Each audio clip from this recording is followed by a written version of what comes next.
Hi, and welcome to the OrgDev podcast. Now, when Dr. Jonathan Westover accepted our invitation to come on the podcast, we were absolutely delighted because Danny and I have been following Jonathan for quite a while now.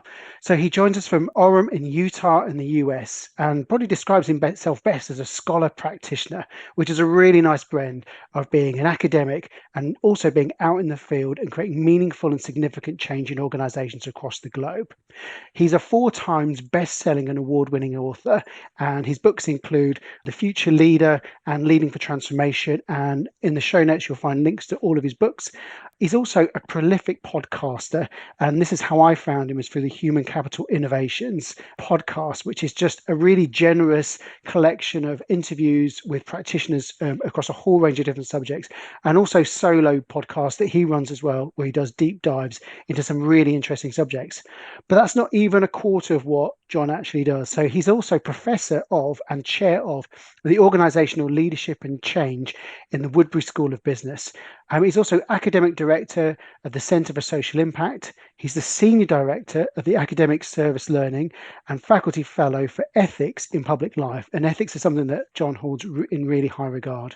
He's also CIPD academic fellow, which is our association here, an HCA senior fellow and visited academic at Harris, Manchester College, University of Oxford. Of course, all of his experience is underpinned by extensive academic qualifications. So he has a bachelor's and a master's degree from Brigham Young University and a doctorate from the University of Utah as well. And for 2 decades, on top of this, he's worked to help transform organizations across the globe as an experienced organizational leadership, people management, and OD consultant, managing partner and principal at Human Capital Innovations. And I'm feeling lazy just describing all of this. He also has 5 children. On top of this, is there anything I've missed? Because I've had to edit some of this because there's been so many achievements, and people would love to know your secret to productivity and your output as well. The only thing I'll add is I actually have 6 children. So slightly older bio probably that you saw the 5 children, but I have 6 children. My youngest is 10 years old, and my oldest is 20. And so they're all kind of packed in there. We had like 2 kids every 2 years for quite a while. I'll also just highlight my wife real quick. She's amazing. She's also a professor here at Utah Valley University. She teaches quantitative courses, so like business calculus, introductory and advanced statistics, those sorts of courses. Her path, of course, was different than mine. You know, she was like the one supporting me as I was going through grad school, launching my career, while she was largely a stay-at-home mom, having children, and I was trying to support her as best I could. But she took the non-traditional path and went back, got her master's degree, got her doctorate, and is a full-time professor here as well. So anyway, she's incredible. I feel like I've done a good job with my career, but I think she's the awesome one. And those kids have inherited good genes. Well, welcome, and thank you so much for joining us, Jonathan. Thank you. It's a real pleasure. So that was quite the introduction. So there's a lot that you're involved in. So can you just tell us a bit more about that in a bit more detail about what you do, what your role looks like? Yeah. So, I mean, first and foremost, I'm a professor. As you'd mentioned, Garen, I see myself as a scholar practitioner. I'm a traditional tenure track faculty. I'm a full professor. I've been at Utah Valley University for over 16 years. And so I've done the academic thing, and I'm a professor. I teach, I do research. I travel to different parts of the world, visit other universities, do that kind of stuff. All of that's wonderful, and I really love it. And I love academia. I love, I love publishing, and I publish a lot of academic articles and stuff like that. The problem is that most people don't read academic articles. And so, if I put, 500 hours into like some research project and publish a paper off of it, that's wonderful. If I'm lucky, hundreds, maybe thousands of people will read it. And so what I've really tried to focus on over the last, half decade is to focus more on the practitioner side and the application of the research that I do. So whether that's podcasting or writing practitioner-oriented articles for Forbes or other outlets, I still do plenty of research, like traditional academic research, but I've done more and more of the practitioner side, trying to translate that research into ways that it's going to be useful to organizations and the people within those organizations. I mean, my hope, my goal is to make a small impact on helping organizations be better. I think most leaders wake up in the morning wanting to do right by their people. I don't think many people wake up thinking, how am I going to exploit my employees today? But the problem is people get busy, they get overwhelmed, they get burned out. That applies to leaders just like it applies to line level employees. And then bad things happen, things that maybe weren't intended, bad communication, toxic culture, poor behaviors, all of those other things then happen because we're all human. And so how can we change that? How can we adjust that trajectory and have really dynamic cultures, really healthy environments?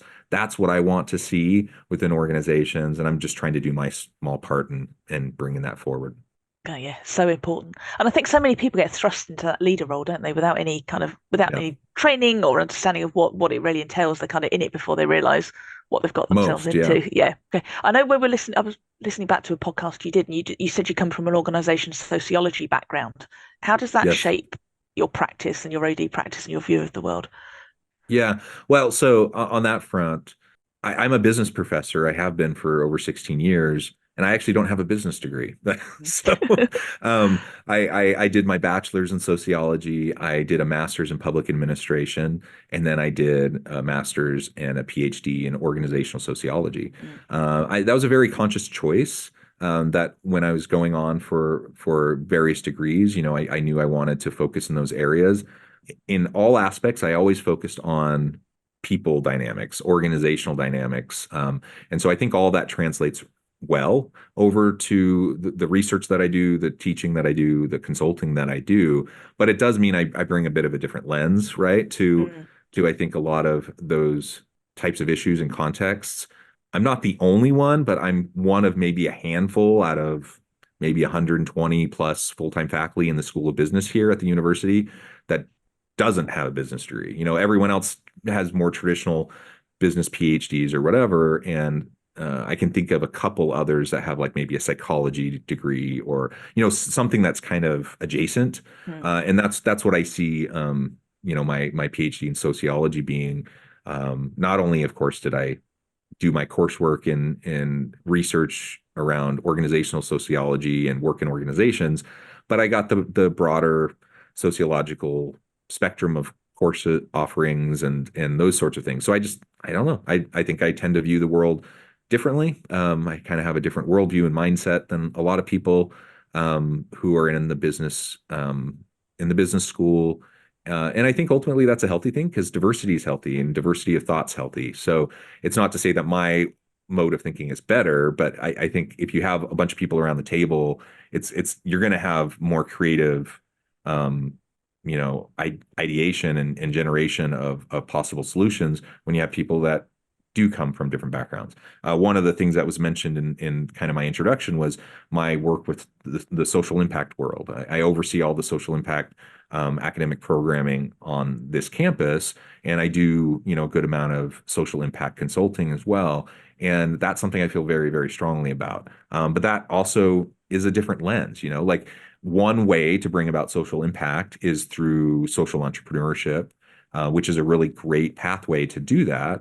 But there are so many other ways to accomplish that as well. And I think sometimes we get, especially in the business community, we get too narrow-minded on things like that. So if we're wanting to make meaningful, sustainable impact in the world, a lot of times we think social entrepreneurship's the way to do that.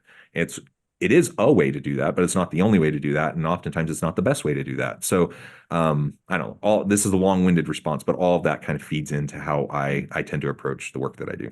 So does it mean that you say it depends a lot?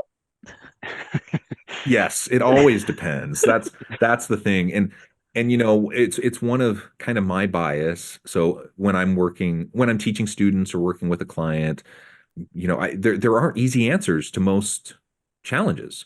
If there were easy answers, formulaic ways to respond to the most challenging issues that we face in organizations and in society, we would have solved it already. Like there's lots of brilliant people who have tried all sorts of things, and the reality is formulaic responses just don't work. And so like from the organizational development and change perspective, There are some great frameworks out there.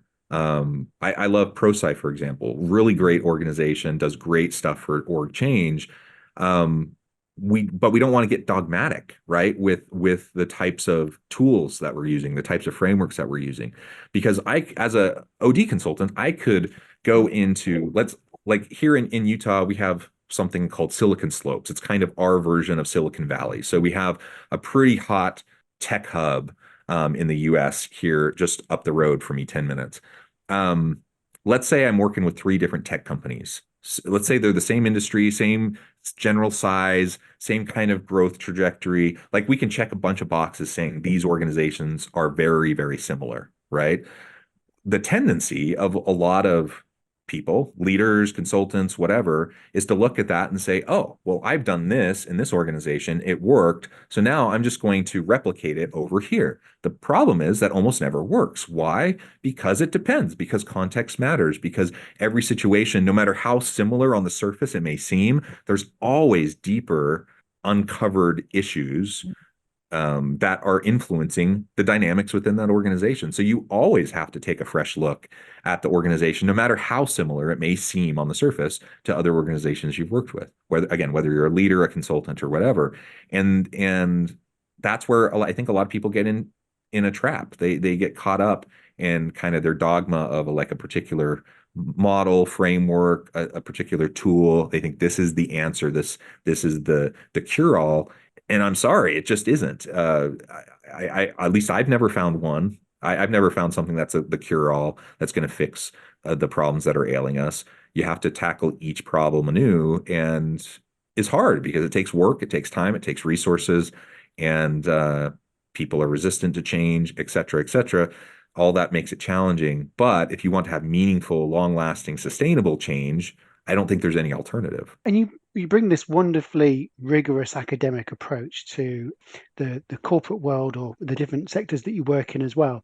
I guess the question is when you bring that, and then a lot of the way in which people behave or act in work environments is heuristics or like these kind of myths that grow legs than them. Because what kind of things do you notice in organizations that maybe aren't necessarily evidence-based and they could necessarily take a different approach to? Oh, I mean, there are just so many different myths that persist, and it almost always is some form of overgeneralization, right? So maybe that's what I would say is just generally speaking, anytime you're overgeneralizing, it's gonna have shortcomings. And I don't care what it is. Like you can take the best research-backed model of whatever and say, and then apply it to a new situation. Every model has weaknesses, and every model, by the nature of a model, it's trying to take a complex system and put it in a way that people can make sense of it. That's because that's how humans work, and that's how human brains work, and we need to have a way to connect with that content. And so whether you talk, like, let's take a model everyone is super familiar with, like a map. Like nowadays we have apps on our phone, but like we're all old enough to remember back when we actually had to have like a map in your car and you would like pull it out, right? That map is a model. That map is not reality. And no matter how detailed the map is, you could get a map of your neighborhood that's blown up to scale and like you're looking at it in fine detail. It's still not reality. A city map, a state map, a country map, a world map, whatever. The more you zoom out, the more of a model it becomes. And I think oftentimes we think, no, this is reality, and it's just not. It's a tool for trying to understand a complex situation. And if we can acknowledge that and just recognize that almost any time that you hear someone make generalized statements, there's going to be gaps in that. Now, that doesn't mean we can't use buckets to organize information. Like we all do that. We're human. But we also just need to understand the limitations of it and not, like I said a couple times, don't get overly dogmatic about that, and just recognize that this is one way to think about this bucket of information, but there's going to be a lot of nuance within that.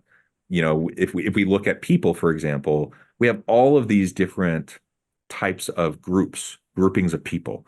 We talk about race, ethnicity, gender, sexual orientation, gender identification, et cetera, et cetera, et cetera, like all these different things. And that's great. Like it helps us do analyses to understand equity and diversity and inclusion. All that's wonderful. But you zoom in on any one of those groups, and there's tons of difference within that group. So we're not a monolith, right? Like, so I'm a straight cisgender white dude. I'm a very different straight cisgender white dude than a lot of other straight cisgender white dudes, right? And take any category that you want to talk about, or take any business unit, take any product, service, whatever. So that's really just a long-winded way of saying, like you said earlier, it depends. There's always nuance, and I think we're doing ourselves a disservice if we can't at least acknowledge that. We still have to put our best foot forward, and that means we're going to have to take some shortcuts. We're going to have to categorize, and we're going to have to try to make sense of a complex world. But let's do that with like a healthy skepticism. Let's do that with like a healthy, intellectual humility around what we're dealing with, so that we don't fall into the trap of, what often happens with well-intended, really smart, intelligent, well-intended leaders who fall into the trap of being overly reliant on a myth, an over generalized conclusion, or whatever. I was going to say, I think that's one of the challenges, isn't it, with OD practice, is often our clients want us to make their lives simpler and create certainty and come up with a quick fix. So you're kind of holding that tension all of the time about, but that's not really the reality, that OD work is messy and emergent, and we have to work with it. And that is hard. You're right, because once, this was many years ago, this was over a decade ago. But I had a client that I'd been doing a lot of work with. I'd been working with them on a variety of things for probably over a year and a half. So we had a good relationship. We'd been working with each other for a long time, but we got to one of these points where they wanted to do something. And I said, okay, I understand what you want to do. I understand what the gap is. I understand what the challenges you're trying to face. And from my perspective, you kind of have this range of options, like 1 through 5.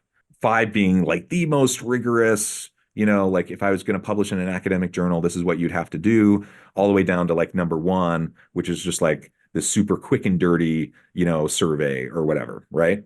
And then you have a range in between. And every organization has to wrestle with the utility, what they're having their consultants do for them, right? Whether that's data collection or OD intervention or whatever, you're always making those, looking at the cost and time, versus what you think the change will be, et cetera. And so I try to provide a range of options to people, and just be very transparent about like, what can you reasonably expect from these different options? And what struck me though, and I assumed when I was having this conversation with them, we'd worked together well for a long time. I assumed that they'd probably go with like option number 3, kind of in the middle, more rigorous, going to have better outcomes for them. It's going to be a little bit more time intensive, but not, as much as like other things I might suggest doing. But no, their response is, no, we're just going to do number 1. I used the term quick and dirty, and the guy turned to me and he said, no, it's not quick and dirty, it's quick and quality. And that's the tension. That's the challenge that we face. Is I'm like, no, it's not quick and quality. it's quick and crappy. Like your garbage data in, garbage results out. Like you can do it fast. It's not going to cost you much, but you're going to end up building resistance within your team, because people are going to see that this isn't valid, and you're not going to get good information from it. And so it actually is more expensive in that sense, because it's a complete waste of time. You're not going to get anything meaningful from it. And all you're going to do is build up resistance to the next time you're going to try to do some sort of change initiative. Right. Yeah. And that's really important, isn't it? Because it's the ability to have the courage to have those kind of conversations, particularly up front as well, because sometimes you can end up colluding with them, can't you, in order to, whether you're an internal practitioner that's maybe sort of conscious of your own career, or whether you're a consultant keen to get more work, you're always in that sort of ethical dilemma, aren't you? So it's the importance of having those conversations, so they're giving their informed consent when they step forward with things. Yeah, and I get it. Like that is a challenge. I think that is one of the privileges that I have in the consulting work that I do have, my main job. I'm a professor. That's like the most stable type of career that you can have. So I always have my home base. So I'm in a privileged position where I can walk away. I can say no. I can say, no, I'm not comfortable with that. And I recognize that's a little different than a lot of people find themselves in, where they're like, they need this client to be able to pay their mortgage, to be able to put food on the table for their kids.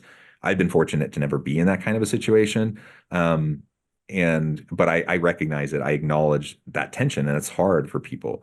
For me, it means I tend to be, I kind of have my line in the sand, and I'm like, okay, I'm going to work with you to a point, and then at that point, I'm not comfortable. I'm gonna walk away and let you do what you're gonna do. But everyone has to deal with that, and everyone has to decide what those points are for them and what they're comfortable with. And again, it depends. There's no easy answer to it. You had a lot of sort of career choices along the way. What is it about organization development that's drawn you to it? What was it about the field of practice that appealed for you? I backed my way into this, as I think a lot of people do, actually. I had switched my major as an undergrad student. I'd switched my major a number of times, but I'd landed on accounting, and I was really good at it. And I was at a school. I was a top. It was perpetually ranked top 1, 2, or 3 in the country for best accounting program. So it was a good opportunity, and I was going to come out of that program, probably with an excellent placement, working at a great company, great trajectory, great opportunity, etc. And then I'm in the middle of this program. So I'd done my first year of this upper division coursework. And because I had served a 2-year mission for my church, I had lived for 2 years in South Korea. I'd learned the language, the culture, etc. I'd spent time there. I came back. I was at the university, but the next summer, I was taking Korean courses because I minored in Korean language. And my Korean professor walked in the room in a class one day, and he just said, "Hey, who wants to go back to Korea this summer for an internship?" I'm like, "Sure, sign me up." I didn't even know where I would be, what I would be doing, what company I would be with. I'm just like, "Yeah, sign me up." And what I ended up doing, I was assigned to the corporate organizational development office of LG Electronics in Gumi, South Korea, just outside of Busan. Wow. And yeah, and my eyes were open. So I spent a summer there. Accounting, I was good at it. It wasn't like the most exciting, hats off to accountants. We need good accountants, but it wasn't exciting to me, but it was something I just thought was a good career. And after spending a summer in this diverse corporate environment, a really huge organization, they're doing lots of cool stuff. I got to do lots of things that I'd never done before. I came back from that summer, and I went and talked to a bunch of professors. I'm like, I want to do that. How do I do that? And they said, you can't. We don't have programs for that. And so that's when I switched my major for the last time. I had one professor. He said, go do a social science. And so I switched to sociology. And that was the last time I switched my undergrad. And at that point, I did that. And that was my mindset. I'm going to do this. This is what I want to do. And when I went into my master's program, I had an opportunity over the years to work both as an internal consultant with internal OD or human resource development offices, but also as an external consultant working with an external, management consulting agency, a firm. And so I had those experiences, and I'm like, this is really what I want to do. And then one day, as I'm finishing up my master's program, I'm thinking, I want to have a really great gig, but I've been in the external consulting world. I've seen that lifestyle. I've seen the travel, at the time, at least. I think this has changed some during the pandemic, but at least at the time, external consultants would travel 80% of the time, right? And that's just not what I wanted. By this point, I was young, but I was married. I had a child. I had the second on the way. And I'm just like, that's not the lifestyle I want to have. So I'm thinking maybe I'll just do this as an internal person, within an internal OD office. And I had some great interviews, some great opportunities. But again, I kind of walked away one night realizing I don't want the lifestyle of working 80 hours a week, moving every couple of years to different parts of the country. I want more stability for my family. I want to, if I choose to work 80 hours a week, that's fine. But I don't want to be in a place where I feel like I have to in order to keep my job. And so that's when I decided to move on for a PhD, always with the mindset that I would love to land in a business school, be a professor, teaching research in a business school and doing consulting work on the side. And that's what I've done since then. What do you think the qualities are of a great OD practitioner?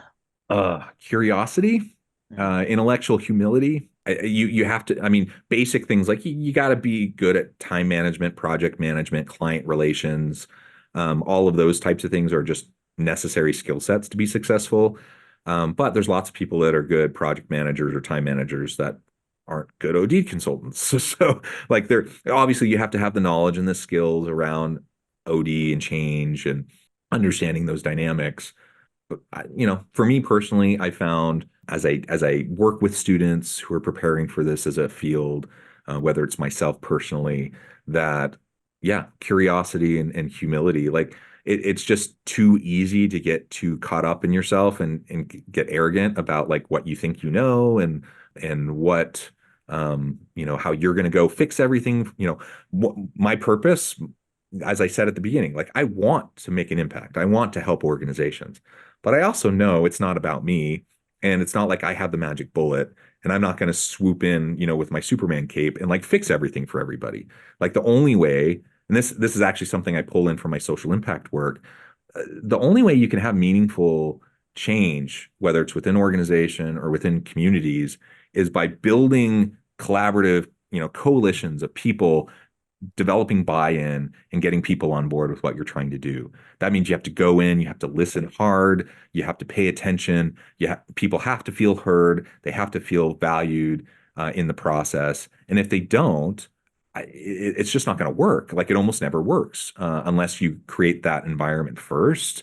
And that, again, from the social impact world, there's so many examples of like really well-intentioned, well-meaning people that go into communities thinking they're going to fix that community's problems, and they just cause more harm. They make things worse. And you have to go in and listen to the people. You have to, you may, I have lots of expertise. I have lots of college degrees. I've published a lot of research. I do, a lot of things. I have a lot of expertise, but what I don't have is an intimate knowledge of whatever organization that I might be working with. I only can gain more of that as I talk to people, listen to people, collect data, and try to make better data-informed decisions. I have to listen to the living experts within that context. And if I am not willing to do that, or I'm unable to do that, or I'm not skilled in doing that, I'm not going to have a lot of success. Yeah, and you touched on something very similar to this in one of your podcasts, actually. I think you were talking about the fact that the organizations are often full of very well-intentioned managers that actually want to do a good job, and they want to be progressive, and they want to invite people into the change process because they see that as integral. But there isn't the psychological safety there for that. So without requiring the help of like an external consultant to come in, what can managers in that position, because it's intensely frustrating, isn't it, for them, what can they do to sort of help create that psychological safety? Yeah, it is frustrating. And I do believe, I really do firmly believe that most people are well-intentioned. I mean, yes, there are sociopaths.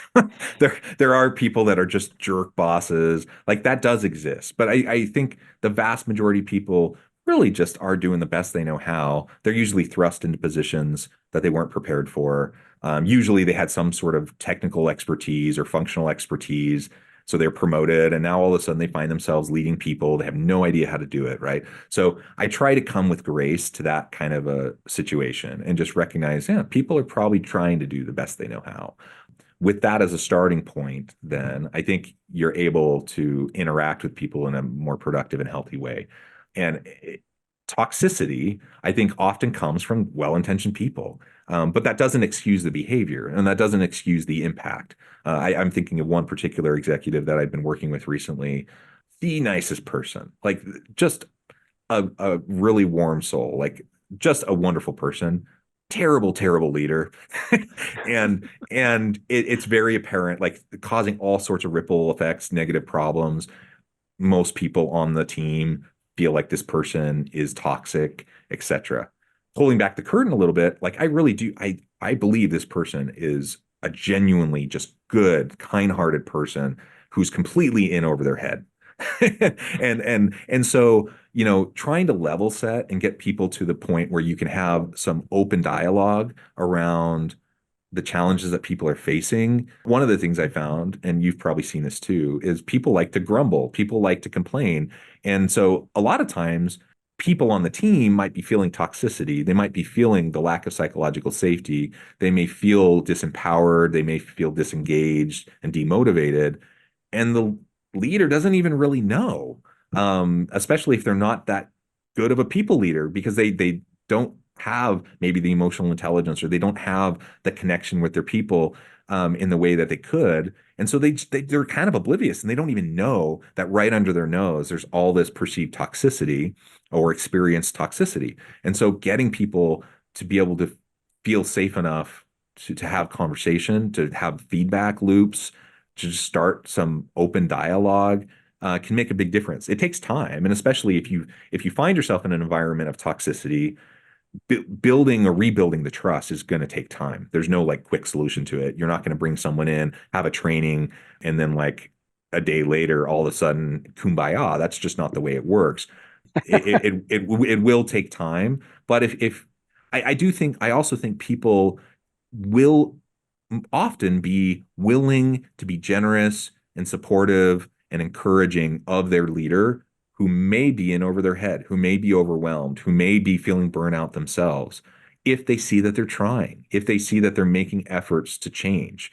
And so if that toxicity exists, psychological safety isn't there, I mean, just basic things to start to level set, having some open dialogue and conversation, starting, if you're not already doing it, having regular team meetings, having regular individual one-on-ones with your people to start to know them and start to establish a baseline of trust with them. All of that's going to be super, super important. Yeah, and even just as an OD practitioner, just be able to create that space for them to have that different type of talk can actually just be the work in itself, kind of, in terms of moving things forward. Do you find most challenging about OD practice when you think about your work with clients? We've touched on some of it. I mean, I think there's this constant tension of, I'm sometimes jealous of other parts of the world, because in the US, we're so short-term oriented. We're so individualistic and we're so short-term oriented. And those are hard to break down sometimes. Now, I'm not saying I think it's good. Like, it's good for people to feel like they're individually empowered and that they have individual choice and autonomy. Like, those are good things. But, I think sometimes in the US, we err too far on the side of some of those kind of cultural and social norms and characteristics that can cause problems within an organizational setting. And so, yeah, anytime, that I'm trying to work with a client, I'm almost always I'm battling this short-termism, the presenteeism, this idea that I want results immediately. And the problem is, change work is hard work, and it takes time. And you can do, again, you can do something quick and dirty, but is it going to have any sustainable impact? Probably not. You might get lucky, but it's probably not going to have any sustainable impact if you do something like that. And so you have to be in it for the long haul. You have to be willing and committed to it. And, when an executive is like worried about the next quarterly earnings report, and that's like front and foremost on their mind, that's why you get things like over hiring in the short term and then mass layoffs a few quarters later, huge negative impacts on the organization, the people, the morale, all of that. And it's all driven by short-termism and like, what's going to make me look better in this quarterly earnings report so I can get my bonus, or so the stock price ticks up a little bit, or whatever. And that I'm not sure how to fix that. But that's a pervasive problem. I think that's always a challenge. And if you can't help leaders get to the point where they're thinking more long-term strategic kind of a mindset to the challenges that they're facing, you're probably always just going to be running around putting out fires, and you're almost never going to be getting at the deeper stuff in the team and in the organization. It's so important, isn't it? And I think some of the things that we really enjoy about your background is that you have so many interests in different worlds. How has being part of like the university system informed your view of like organizations and how they work? Because they have a particular way of working, don't they? They do. I will say, government agencies and organizations, higher ed institutions and organizations often get a bad rap. And in part, it's well deserved. So, like it can be frustrating. Like you have lots of really well-intentioned people who, I think, for example, at the university space, I think everyone's here to help students. Like we all want to better the community. We all have a similar shared purpose in the work that we do. And yet, it's run by faculty, and a lot of faculty. I mean, you could literally have someone who's like has a PhD in English who's now in some senior leadership role, and they have no idea what's going on or what to do. And so that is an issue. And it says nothing about the quality of that person or like how good of a person they are. They're a great person. It just means maybe they're in over their head. They don't know what they don't know. They don't know how to carry things forward. So I think institutions like universities have that challenge. Of course, there's lots of bureaucracy, lots of red tape. We just simply aren't usually able to pivot as fast as you would see in the corporate world, which has pros and cons to it. But for the sake of this conversation around change, it's hard. Doing sweeping organizational change in a university setting is challenging, to say the least.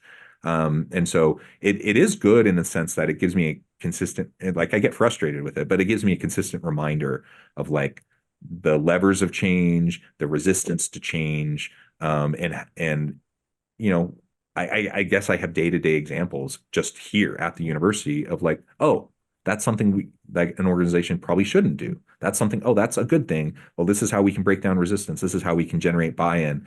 And to just see that live in action day to day definitely does inform, how I approach teaching courses, how I do consulting work or research or whatever. Yeah, and you were talking to Rodney Evans from the Ready, and one of the things you talked about there was the importance of policy pruning, because often policy, I think, it's been described as like the scar tissue of things to rectify things that may never happen again. What is the importance of that, and what are the alternative to organisations? Because often, if you read the feeds of HR support groups, it's just full of there's a problem, put a policy on it. What other alternatives are available? Yeah, and in part, I see that also in relation to just the litigious nature of society that has grown over time. And so I see, some of the times I get frustrated, for example, with the university here, again, good people, but I see fear. I see decisions based on fear and decisions based on, trying to be compliant. And usually, at least in my university space, we tend to be, in my opinion, overly conservative in how we're applying policy practice, and what legal requirements and compliance issues, And so whatever the standard is, we're going to go quite a ways beyond that just to make sure that we're nowhere close to the edge. And so that only makes it more challenging to drive change. That means we have even more policies that are in response to a specific situation that now they're trying to protect against in the future. And so they generate a new policy for it. So the pruning issue, 100%, I think most organizations need to do this, certainly in the more bureaucratic organizations like a university, an institution of higher education. Probably there's a lot of pruning that needs to happen. What's the alternative? That's hard. It depends on the organization, and it depends on the funding model, et cetera. We are we're a state university, so about 50% of our funding comes through tax revenue that's allocated by the legislature. And so, that's in part why there's kind of this general sense of like, we're fearful that we're going to get dinged. So we're going to like go above and beyond to try to be compliant. Because, if that 50% of our budget gets, impacted, if we take a 10% hit there or something, it's going to have huge ramifications. And so that's part of what's going on. When you're in a for-profit corporate environment, you probably don't have that same type of constraint on what you're doing, which means you probably have more flexibility in trying to be agile and trying to prune and just do what makes sense. One of the things I've said this many times, and I don't want to discount the challenges that the pandemic brought, but one of the positive things that came out of the pandemic, from my opinion, is that it actually forced a lot of organizations to challenge assumptions, to challenge practice, and to do some of that pruning. Whether it was like policy pruning, like actually taking out policy that didn't suit the organization anymore, or just the policy and the practice and internalization of the policy. A lot of that shifted for a lot of organizations out of necessity during the pandemic, which I think overall was a healthy thing. Because there's so many things we just do because we've always done them that way, when they don't actually, maybe they served a purpose at one point in time, but they don't really serve us anymore. And actually, it's just holding us back. It's hindering us.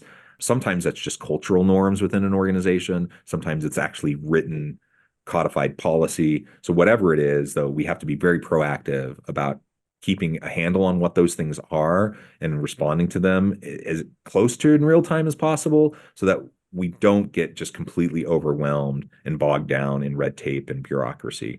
I actually did a presentation at an academic conference a month or so ago where I was talking about, I'll butcher the name. It's a Chinese model of Agile.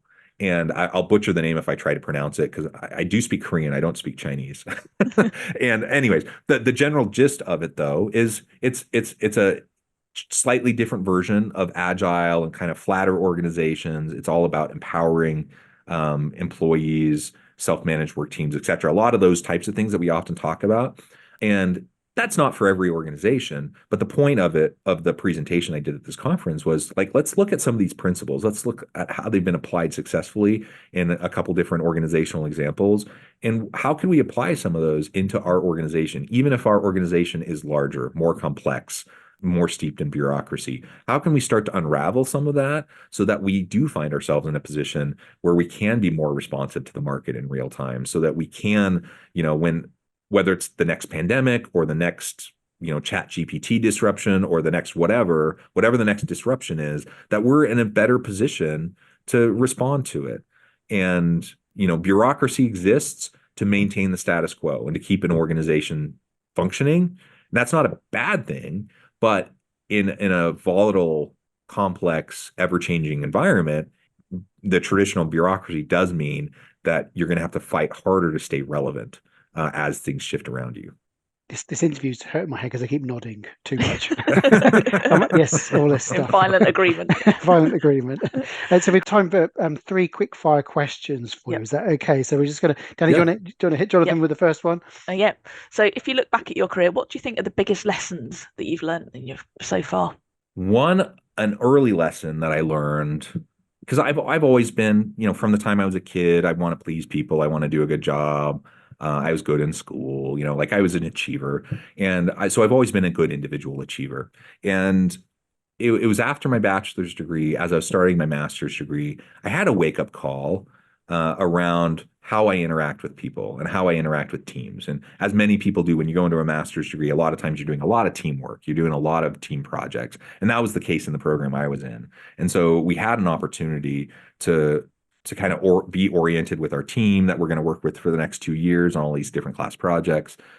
And I won't go into the big, long story of it, but the short of it is I came away from that orientation with a real aha moment that changed my outlook and the trajectory on how I viewed teamwork, collaboration. And I realized for probably the first time, that despite my individual success, my individual performance, I often was the problem in team success and team performance because of the way I approached the people I was working with, the way I interacted with them. I think I've always been a nice guy. I don't think I was a jerk, but I just think the way I showed up in those situations wasn't the best. And that was something I was fortunate to have had that aha moment in my early 20s, which has served me well since. Another one, I had one pop into my head and it just slipped my mind. So maybe I'll come back to it. We want that What's lesson. that? We'll come back to that. Okay, hold on. We want it back. So even if you have to ring us back, we want to know what it is. Okay. Danny, what's your next one? You've obviously done a lot of academic qualifications and research and stuff. How do you invest in your own learning and development now? How do you keep abreast of what's going on? I think a lot of academics find themselves reading. I read a lot, like a lot of academics do. I go to conferences. I both present, but also attend to learn. And so there's all that kind of stuff. One of the things I've just found to be incredibly fascinating, fun, informative was my own podcasting. I had been a guest on podcasts over the years, probably going back even a decade and a half, here and there on occasion. But then it was something I decided during the pandemic. So May 8th of 2020, early on in the lockdown, I'm feeling like most people, I'm stir crazy. I'm at home. We're trying to like school our 6 kids while doing work from home, me and my wife. Gosh. Yeah. I'm missing the interaction. I'm missing the opportunity to travel. I'm missing the great conversations I could have with people. And I'm like, oh, I've been a guest on podcasts. Why don't I just do my own? And I have no expectation for it. I'm just gonna like start something and just see. And I'll do interviews with people. And that was something I started 4 years ago, and with real no expectation for it, but it's just kind of grown organically over time. And I've just had wonderful conversations with so many people. I think I've done over like 1,200 interviews with people. And it's just fascinating. Like people from all different walks of life, all different industries, different parts of the world. And my goodness, like what a great way to just stay abreast and informed on like the current trends and like what's happening. And I can't tell you how many times I brought those conversations into my classes and those sorts of things. So that's something recent that I've done over the last 4 years that's been super helpful, super informative. Podcasting's great. You can brand yourself. You can market yourself as a thought leader. It can help generate consulting opportunities, et cetera. All those have been positives. But the number one positive that's come from it is just like this wealth of new information and like just constant insights from people from all over. That's been wonderful. Well, we've learned a lot from this conversation, so thank you for accepting our invitation as well. So last question is, you're talking about, the landscape is changing. What advice would you give someone considering a career in organization development, either at early stage or considering it as a practice? What advice would you give them? Yeah, embrace change. I mean, it's cliche, but it's the world is changing at a more rapid pace. I don't see that shifting back. I think that's the world we're in. When I got started in the field, we talked a lot about change interventions and we talked about structured change strategies, and they were like these events and whatnot. And I think how things have shifted over time is that we're in a situation now where it's more like constant. So it's not an individual change intervention. It's not an individual, like distinct change event. Like we're talking about constant change culture, fostering constant willingness and openness to learning, growth, and pivoting and shifting and being agile. So for any change practitioner in this day and age, I think you have to approach it that way. To help organizations really stay at the forefront of where they need to be. I think long past are the days where we can just have like our rolling 5-year plan strategy, where we can like go into our map out this 2-year intervention and then like set it in stone and then move forward. Like that, it just doesn't work. It may not have ever worked as well as we thought it did, 10, 20 years ago, but it certainly doesn't work now. And so just stay curious, continually ask questions, challenge assumptions. I teach my students lots of different theories, lots of different models, lots of different practices, those sorts of things. But honestly, they're going to forget the vast majority of that stuff. What I really want them to come away with is like a heightened comfort level with ambiguity, complexity, and just an innate curiosity. If they have those things, I think they'll find success. If they don't have those things, no matter how much knowledge they have up in their heads, they're probably going to get short-circuited at some point in time. Brilliant. And what a brilliant way to end our conversation today. There's just so many things that stood out for me. So 3 things from me. So just the real importance of being aware of generalizations and the dangers that come with it. The fact that a lot of people in organizations are actually well-intentioned. There's so much them and us, isn't there? It's that importance of that. The importance of psychological safety. And then you just put one final zinger in there, which is about just the importance of being comfortable with ambiguity as well. Danny, anything that stood out for you? Yeah, I think the importance of staying curious. So I think I loved what you said about taking the time to really talk and listen to the living experts of their context. So remembering constantly we're not the experts; it's the people in the organisations that are, and also the fact there aren't any easy answers to these challenges that we're working with. We all wish there were. We always say were, but there they're aren't. Not. It's difficult, and that's why we do the work, and the context really matters. So yeah, they were my 2. Thank you. And on behalf of all us consultants that we're trying to adjust to the new world during COVID, thank you for being there for us and giving us a North Star to cling on to as well. So thank you for that. And thank you for joining us today. And thanks for just, your amazing generosity, everything that you do as well. If people are watching this, how can they sort of access your work and potentially get in contact with you? The easiest way, I'm like on all the different social platforms, so you can look me up. There's not many Jonathan Westovers out there. So if you look up Jonathan Westover, I'll probably pop up. I'm probably most active on LinkedIn, so feel free to connect with me there. You can also check out my consulting firm website for human capital innovations, innovativehumancapital.com or humancapitalinnovations.com. We'll take you there. Please feel free to connect. Let's chat. I love having conversations. Thanks again for the invite. This has just been a really fun dialogue, and I love it. And so thank you so much. Brilliant. Thank you so much, Jonathan. Thank you.